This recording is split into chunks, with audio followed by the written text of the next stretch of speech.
Hey, lovers! Welcome to the Book Lovers Club, the podcast where we celebrate Black Sapphic love stories, one book at a time. I'm your host, Joy, a married lesbian, lifelong book lover, and relational communication scholar. Here, we don't just read the romance, we learn from it. I believe that love stories can do more than just entertain us. They can teach us how to love better, how to see ourselves more clearly, and how to create the love life of our dreams. Each week, I'll dive into sapphic stories written for us and by us, while weaving in personal insights and communication lessons you can take off the page.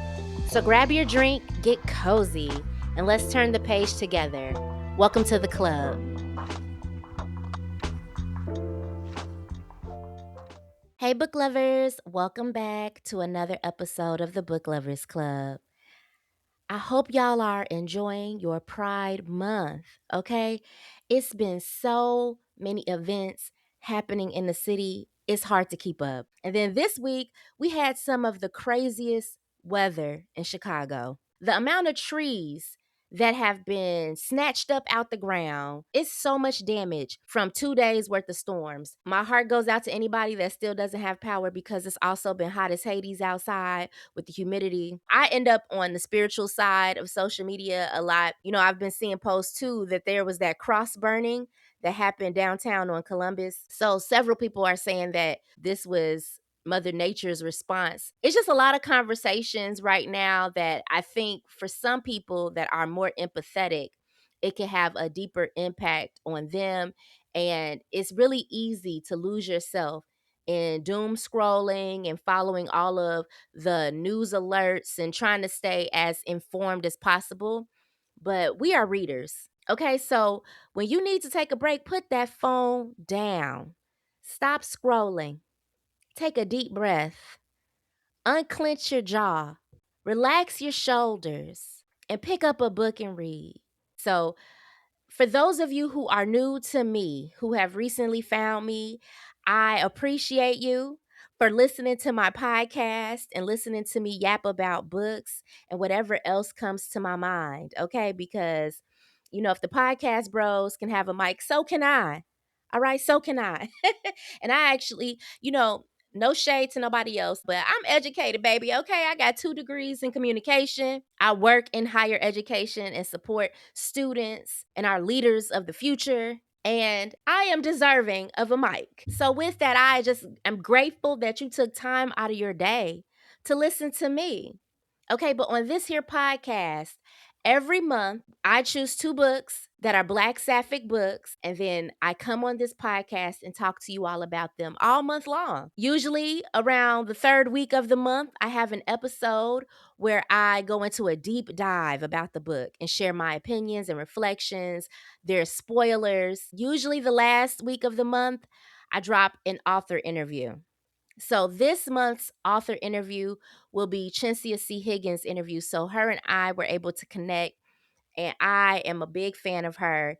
2 of her books that we read together on this here podcast were A Little Kiss in Between Friends and Devon and Chris Plan a Wedding. They are in my top 10 Black Sapphic reads. So I was really excited to talk to her about them. But her interview will drop at the end of this month on June 27th. And then leading up to that, we'll be discussing our June book picks, which are Summer Breakdown by J.S. Jasper and Summer Official by Rebecca Weatherspoon. So today's episode, I am going to talk a little bit about Summer Breakdown because I started it. I'm not super far into the book, but I've read enough to already be irritated. The character Frankie, she did something so bogus to Jasmine. And I'm just really irritated because I'm about 11 chapters in right now, and there's been no apology. I don't want to spoil it for y'all. Okay? I don't want to spoil it. So I'm not going to tell you what happened. Just know Frankie did what I perceive to be so bogus to Jasmine. And we done got to chapter 11, at least where I am in the book, and there's been no real apology. And it just made me think about how this could never work for me.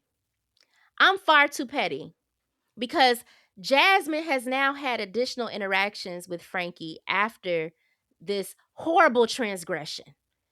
And she has not addressed it.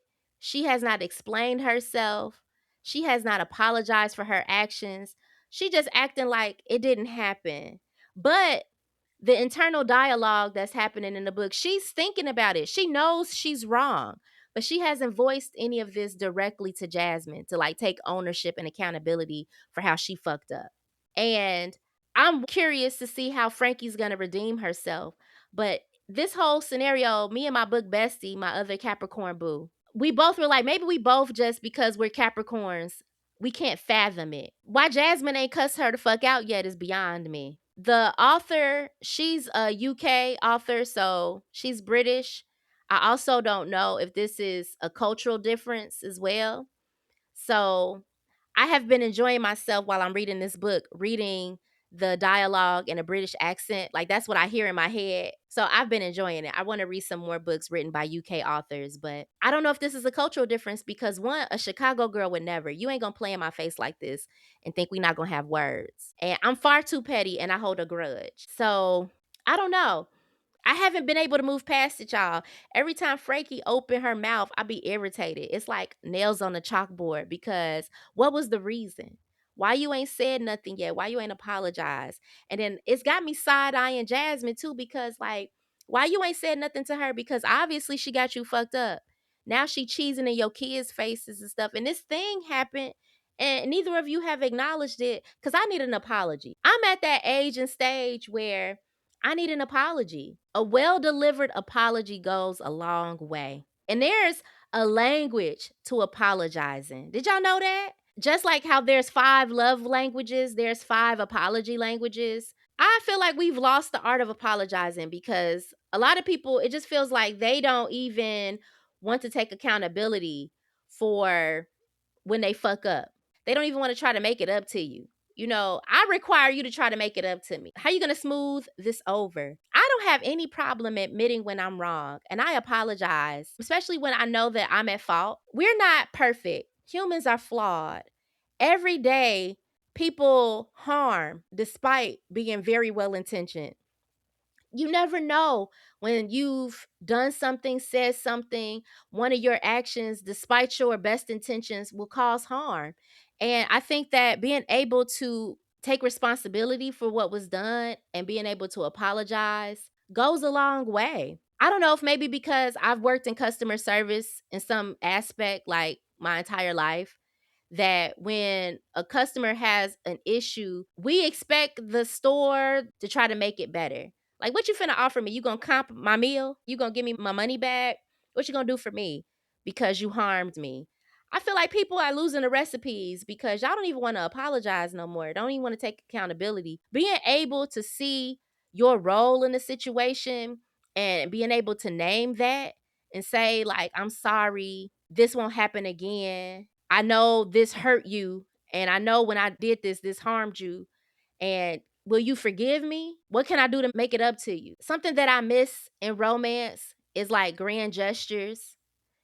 And some of the books, like, what happened to groveling? So there was a book I read, I can't remember the name of it, but the love interest, he had fucked up so bad. He spent a year chasing this woman and groveling, begging for her forgiveness.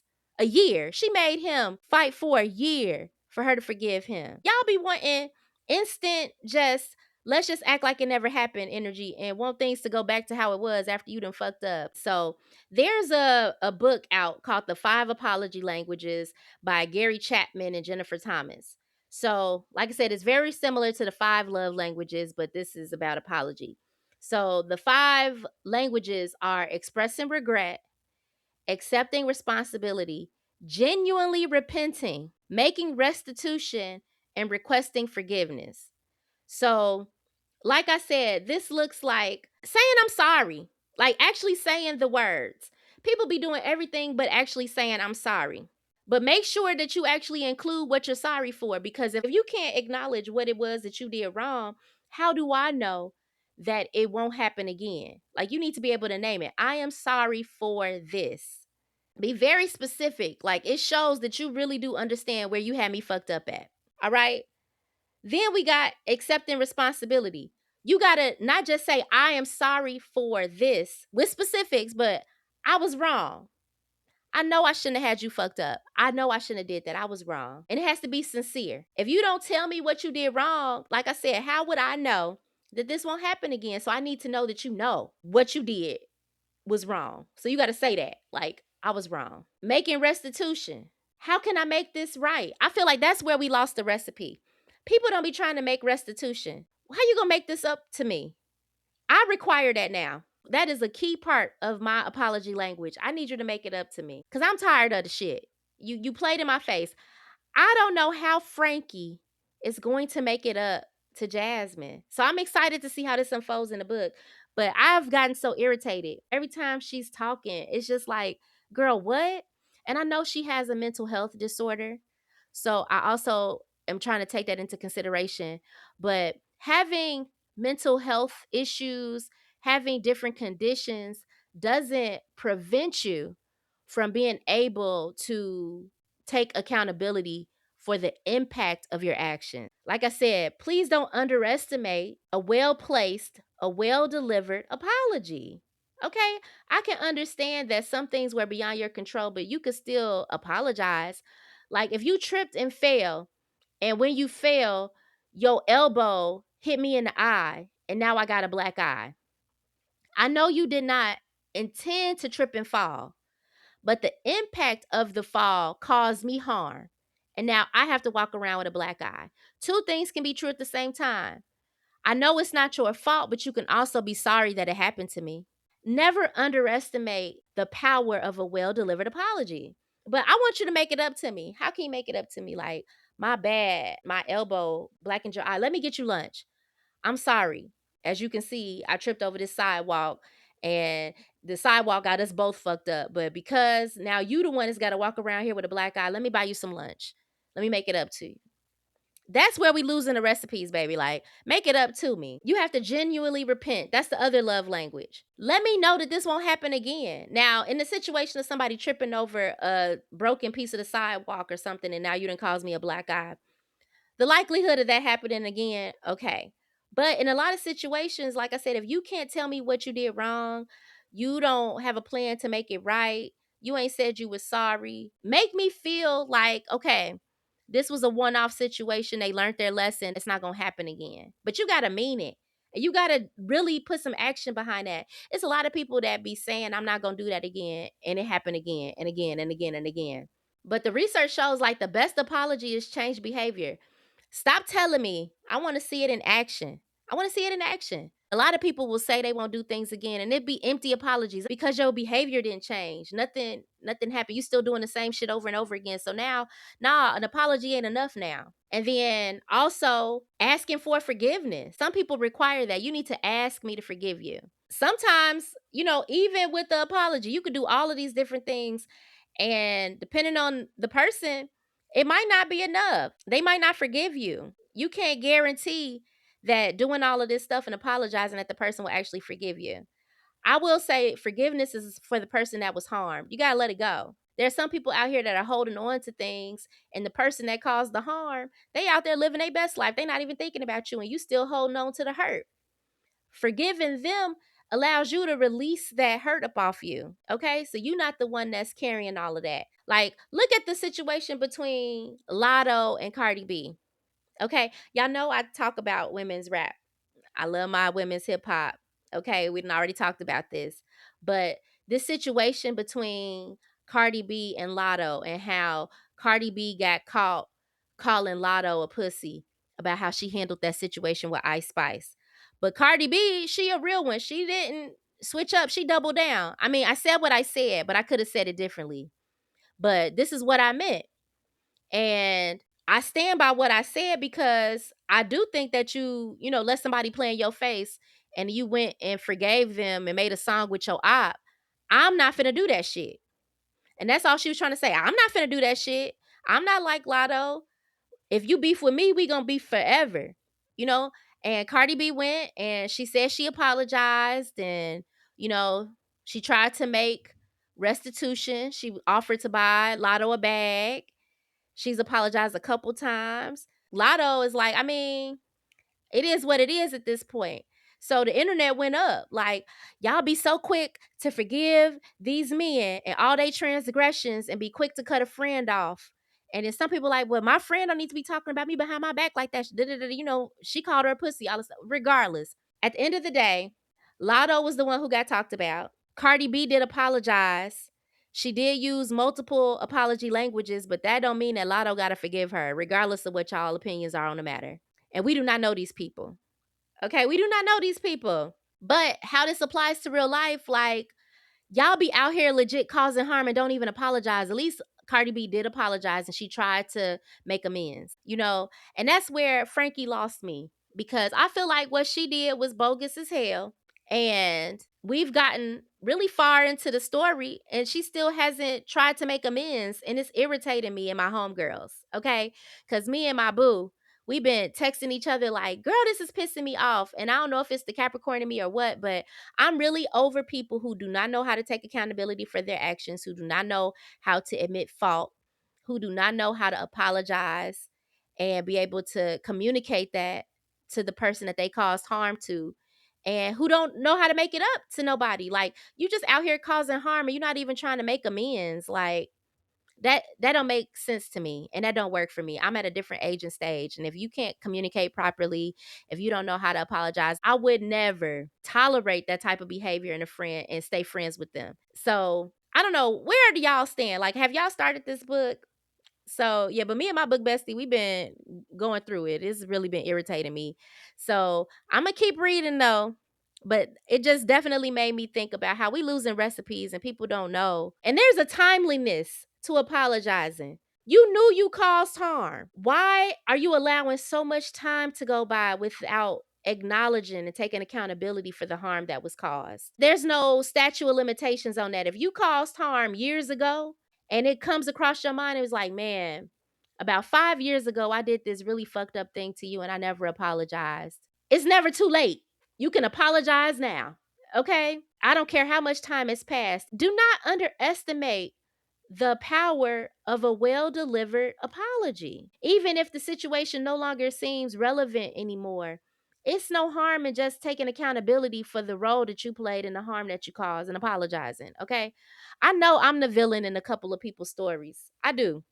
Because when you get to a certain stage in your life where you start putting up boundaries and you stop letting people walk over you, sometimes you putting yourself first, you putting up those boundaries can look like harm to someone else. So, like I said, we are human and we are flawed.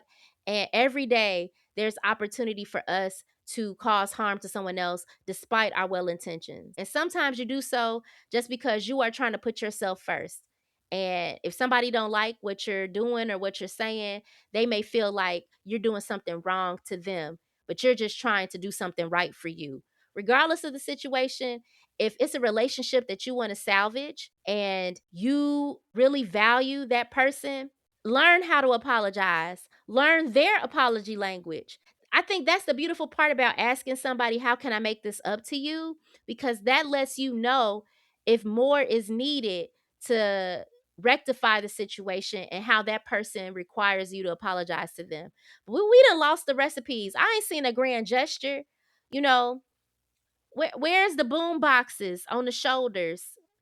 That's aging me, okay? Because what y'all even gonna do? I guess a speaker. Yeah, where's the speaker that you holding on your shoulder outside your girl's crib, blasting her favorite song, singing to her, baby, forgive me.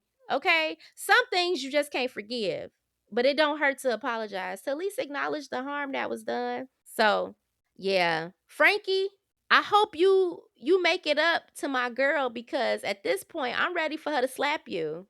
Because how you not even gonna acknowledge it? I don't know. I'm far too petty for this and I can hold a grudge. And now she got me looking at Jasmine crazy. So I'm gonna keep reading though. I'm gonna keep reading. I'm gonna come back after I finish this book and let y'all know how I feel now that I've read more and if Frankie was able to redeem herself. But Jasmine gonna forgive her before I will. Okay? Thank you for tuning in to the Book Lovers Club. If you love today's episode, make sure you subscribe so you never miss a chapter. And if you're feeling generous, leave a review because you know those reviews help other lovers find us. So if you want to keep this conversation going, please join me on Instagram or hop on over to Fable to join the virtual book club. And until next time, remember, the stories we read can help us write the love lives of our dreams. See you next Sapphic Saturday.